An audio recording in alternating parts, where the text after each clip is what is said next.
Hello, everybody. This is Fernando for the latest Silent Hill podcast.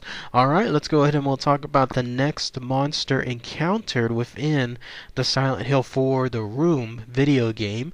This one having to do with a very fascinating creature of some sort because it actually mimics real life world, plants here that you and I come across on a daily basis, only it's the added twist of being within the Silent Hill world. I much at first I didn't think about this as much, but later on I was realizing it's a nice little touch because in the world of Silent Hill, one would presume that there are going to be plant life variations or species of some sort growing within that world, and within it, it will definitely look something like this because, as always, anything involving Silent Hill has to have that eerie, creepy look to it. But yes, lots of real world applications tied to this fungus-like creature, and I'm talking about this, the Toadstool, which is its official name, or there's a variation of it called the Whitestool variant, which I'll talk about here in a few minutes. But let's go ahead and let's share all the information tied to this very, very unique creature encountered within the video game. So what is this Toadstool? Well, the very first time you run into it, it's something encountered within the water prison world, specifically within one of the rooms of that prison, and it instantly stands out. I mean, you're looking at a picture of it here. It's this weird fungus-like creature that seems to grow directly out of the ground. It sprouts almost like a weed of some sort, and when it's first encountered, it'll grow very fast. It'll be like a clean slate on the ground, and then within seconds you'll have these things pop up out of the ground, start squirming, start wiggling.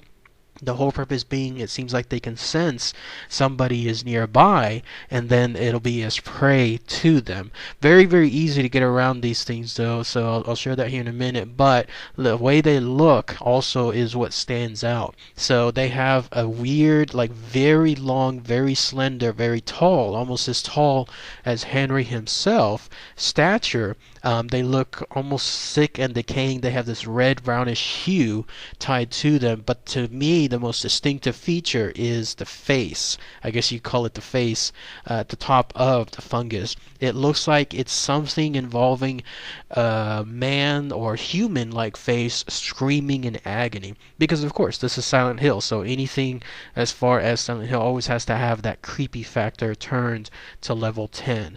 But yes, these things will grow out of the ground, they'll start wiggling around, and then when someone runs into them, they'll cause damage, with the whole purpose being, I guess, if enough damage is done, then the player dies, and then there's food for these toadstools. But again, very easy enough to get rid of these. All you have to do is just use any kind of melee weapon of some sort. Start batting them. That the way I saw the player do it was he did it just a couple of times, and then the toadstools went back into the ground dead, and they never reappeared at that location. But absolutely, they are tied to real world variation within Silent Hill, because when you think about it, I mean, you and I, when we come across any plant life anywhere, especially if you go to like dark, damp regions within a city, let's say underneath a sewer, a bridge, whatever is the case, you will always find this type of vegetation around those areas. Those that look like they have they don't look like bright flowers. In other words, they'll have this dark application to them. Same concept here, but in the world of Silent Hill, these things, at least where they're found, seem to grow in similar areas. Like there they were found in the prison world, and then in the outside world they seem to be found again in areas involving water or involving dark areas, places around corners, that kind of stuff. The most interesting, though, of where they can be found are involving corpses. You're looking at some of the pictures here. So in the world of Silent Hill, those lives that are claimed by the Silent Hill world, I guess by Alessa within the game, even if she doesn't make an appearance, her influence is still there.